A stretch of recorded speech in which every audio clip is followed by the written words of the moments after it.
Assalamualaikum warahmatullahi wabarakatuh. Selamat pagi teman-teman, salam sejahtera buat kita semua. Sebelumnya perkenalkan, nama saya Widi Cabiswawan. Nama saya Melian Danugraha. Kami dari mahasiswa ilmu pemerintahan UMY. Pagi hari ini kita akan melakukan sesi wawancara bersama Bapak Toto Hernawan selaku sekretaris desa di Desa Sumbermulyo. Jadi pagi hari ini kita akan membuat video wawancara dalam rangka pemenuhan mata kuliah pelayanan sektor pemerintahan. Jadi jangan kemana-mana, tetap nantikan video ini. Terima kasih.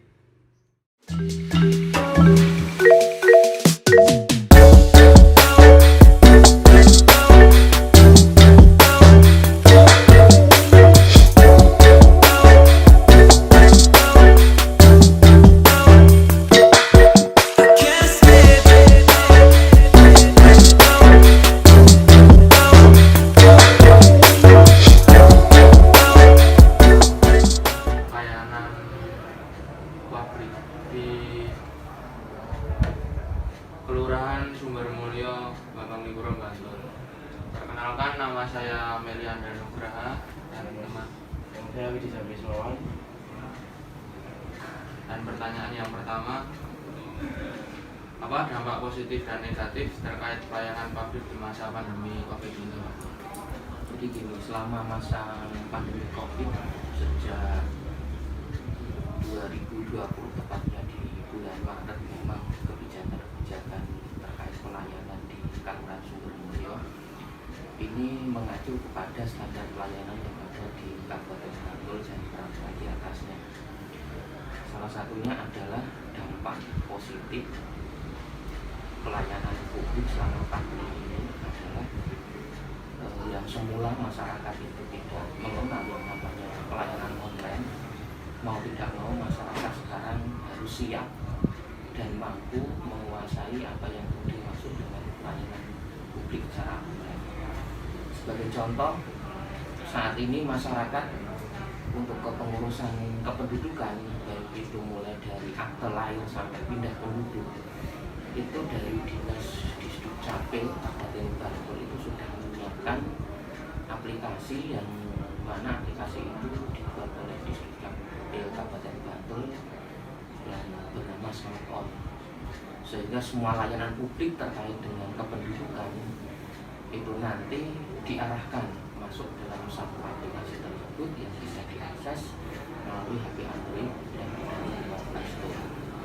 Jadi sisi positifnya, mau tidak mau masyarakat sekarang harus mau dan menguasai pelayanan secara online.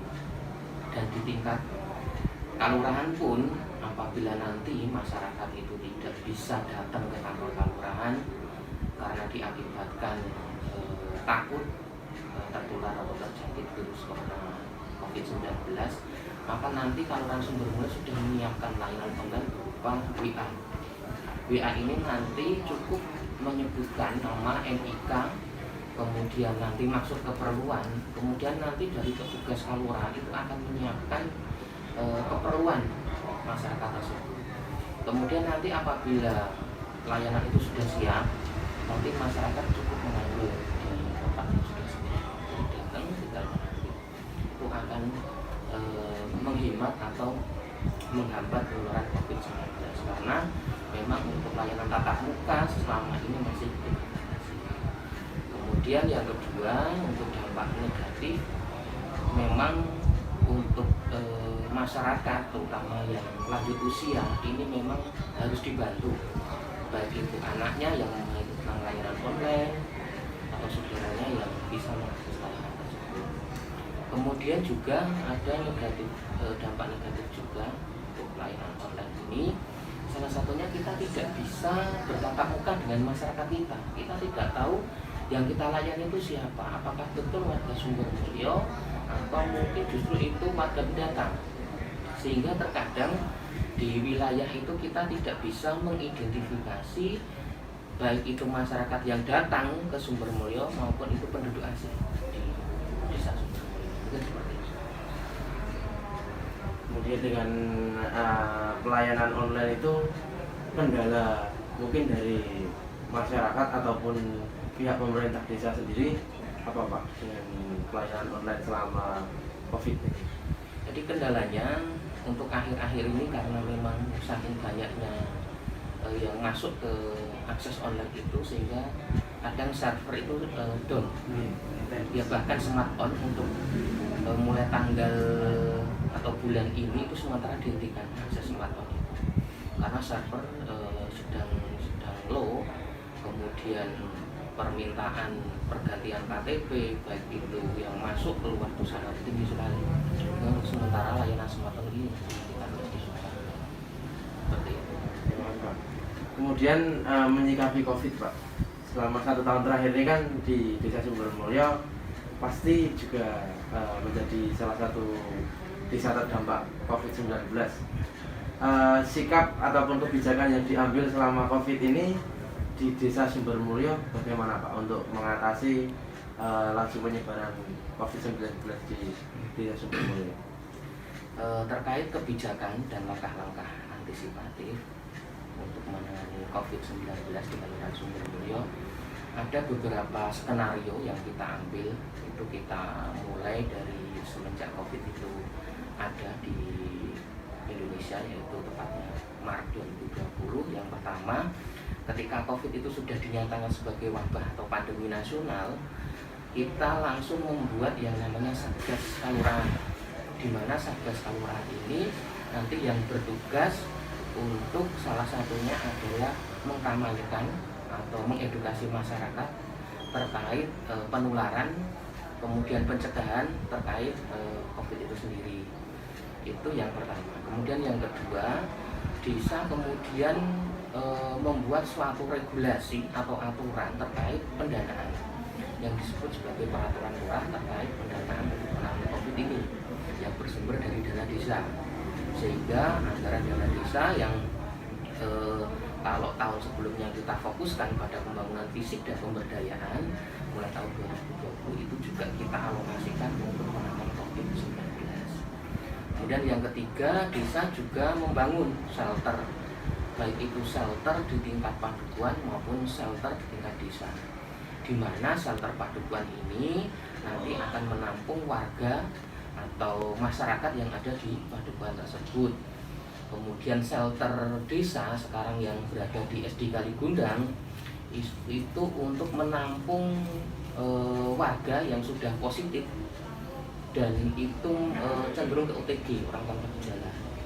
Itu yang kemudian akhir-akhir ini shelter itu digunakan oleh 3 kelurahan yang ada di Kapanewon dan Paripuro. Dan secara nasional kita menjadi role model atau percontohan penanganan COVID di tingkat nasional.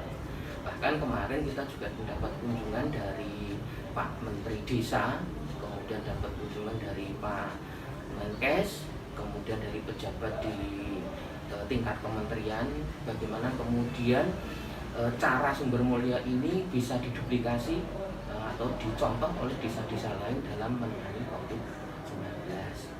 Kemudian yang keempat, terkait penanganan COVID, kita juga membuat suatu yang namanya padat karya tunai desa, di mana untuk pembangunan fisik itu kita melibatkan masyarakat dari unsur warga miskin, setengah miskin, pengangguran, dan pekerja yang terdampak atau kena PHK dari perusahaan.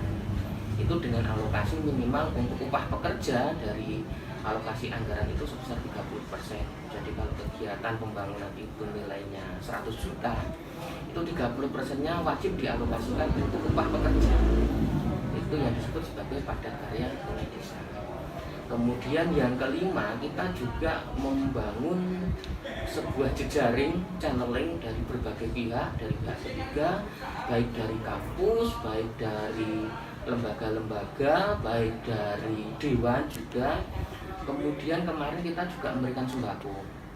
Tentunya sembako itu juga kita berikan pada warga miskin yang terdampak COVID-19.